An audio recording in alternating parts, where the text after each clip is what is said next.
সময় টেলিভিশনের কার্যক্রম নিয়ে দলীয় স্বার্থ সংশ্লিষ্টতার অভিযোগ উঠেছে বহু আগেই। সূত্র জানায়, সাবেক খাদ্যমন্ত্রী কামরুল ইসলাম ও গৃহায়ণ প্রতিমন্ত্রী আ.ম. ওবায়দুল মোক্তাদিরের ঘনিষ্ঠ আত্মীয় আহমেদ জোবায়ের টেলিভিশনটির ব্যবস্থাপনা পরিচালক ছিলেন। এই সময় থেকে প্রতিষ্ঠানটি দলীয় প্রচারণার যন্ত্রে পরিণত হয়। বিগত আওয়ামী লীগ সরকার জঙ্গি বা মাদকের নাটক সাজিয়ে ফায়দা নিয়েছে বরাবরই। আর তাদের এই সাজানো নাটকে প্রত্যক্ষভাবে সহায়তা করেছে দেশের নামধারী বহু গণমাধ্যম। সময় টেলিভিশন তাদের অন্যতম। সময় টিভির chief reporter Khan Mohammad Rommel জঙ্গি নাটক সাজানোতে ছিলেন ভয়াবহ রকমের বিশেষজ্ঞ। ভয়ভীতি দেখিয়ে ইমামদের ধরে নিয়ে এসে মসজিদের ভেতর শুটিং করে তৈরি করতেন জঙ্গি নাটক। অভিযোগ রয়েছে, আওয়ামী সরকারকে সুবিধা দিতে তাদের দেখানো পথ অনুসরণ করতেন রোমেল। ইসলাম ও মুসলিমদের হেয় করতে নির্মাণ করতেন মাদকের নাটক। থেকে ইয়াবার একটি বড় চালান নিয়ে ঢাকায় আসছে একটি চক্র, এমন খবরে সোমবার সন্ধ্যা থেকে যাত্রাবাড়ি এলাকায় অবস্থান নেয় গোয়েন্দা পুলিশের একটি দল। রোমেলের এই প্রতিবেদনটি কয়েক বছর আগের। রাজধানী যাত্রাবাড়ির একটি মসজিদে হাত বদল হবে ইয়াবা, আর সেটি দায়িত্বরতদের সঙ্গে আগে থেকেই জানতেন রোমেল। সেই অনুযায়ী আইন শৃঙ্খলা বাহিনীর সঙ্গে তিনিও হাজির ওই এলাকায়।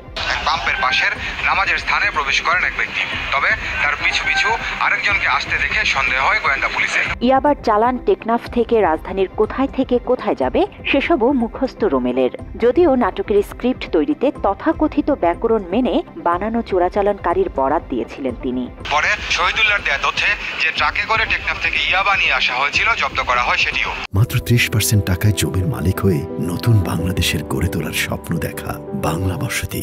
শেখ হাসিনা সরকারকে বরাবরই বিভিন্নভাবে সহায়তা করেছে পুলিশ প্রশাসনের অসাধু কর্মকর্তারা। সেই সূত্রেই রোমেলের সাজানো স্ক্রিপ্টে আলেমদের পাপিস্ট বলছেন তৎকালীন ঢাকা মহানগর উত্তরের গোয়েন্দা পুলিশের উপকমিশনার মশিউর রহমান।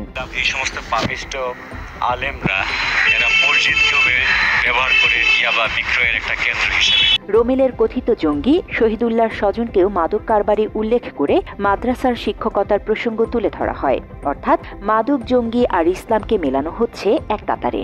জাবের নামে তার এক ভাতিজা মাস কয়েক আগে 2000 ইয়াবা সহ গ্রেফতার হয়েছিল। জামিনে বের হয়ে সে এখন চট্টগ্রামের রাঙ্গুনিয়ার একটি মাদ্রাসায় শিক্ষকতা করছে। সংবাদের নামে ইসলাম, মুসলিমদের জঙ্গি বানিয়ে যারা শেখ হাসিনার এজেন্ডা বাস্তবায়ন করেছেন, সেই খান মোহাম্মদ রোমেলদের মতো ভয়ানক সাংবাদিকদের বিচার দাবি করেছেন এদেশের মানুষ।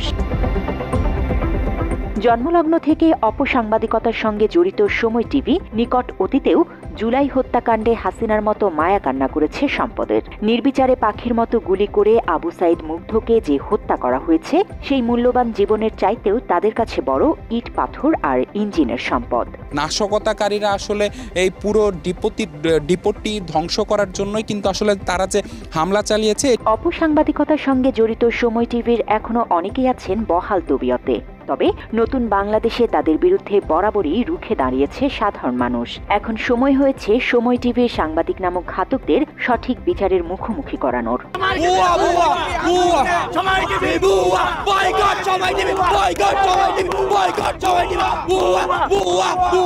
জান্নাতুল ফেরদৌস তমা, বাংলা এডিশন।